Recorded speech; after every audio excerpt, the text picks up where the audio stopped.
s'il y avait pas mal de sceptiques au moment de la signature de Christophe Galtier au Paris Saint-Germain, force est de constater que l'entraîneur a su les rassurer. Après un épisode très compliqué sous les ordres de l'Argentin Mauricio Pochettino, les joueurs du club de la capitale semblent avoir retrouvé le sourire depuis la prise de fonction de l'ancien entraîneur de Nice.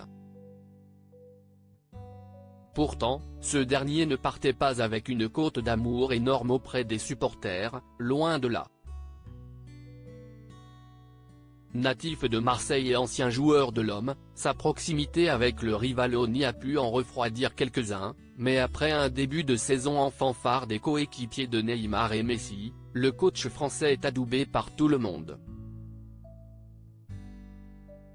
À côté de ses débuts plus que réussis à Paris, Christophe Galtier peut se féliciter de mener une vie de famille épanouie.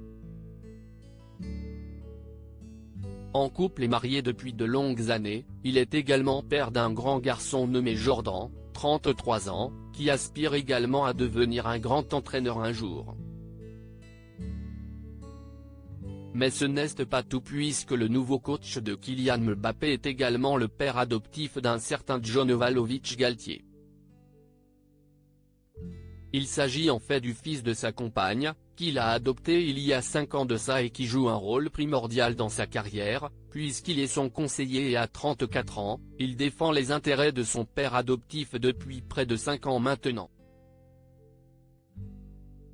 Si est un garçon que j'élève depuis 4 ans, il en a 34. Je l'ai adopté il y a 5 ans, une place de choix dans la galaxie de Christophe Galtier, pour celui qui travaille au sein de Score Agencies, une société qui gère des joueurs de football, dont Alexandre Lacazette.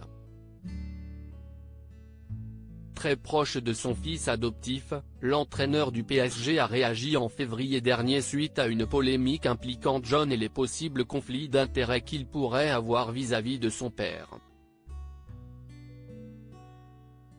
Si est un garçon que j'élève depuis 4 ans, il en a 34. Je l'ai adopté il y a 5 ans. Si est la première des choses. La deuxième, qui est sûrement la plus importante, je défie quiconque de dire qu'un jour j'ai fait passer des intérêts personnels, familiaux, avant l'intérêt du club, assurait-il au micro de Gym Tonic, une émission du groupe Nice Matin, fin février.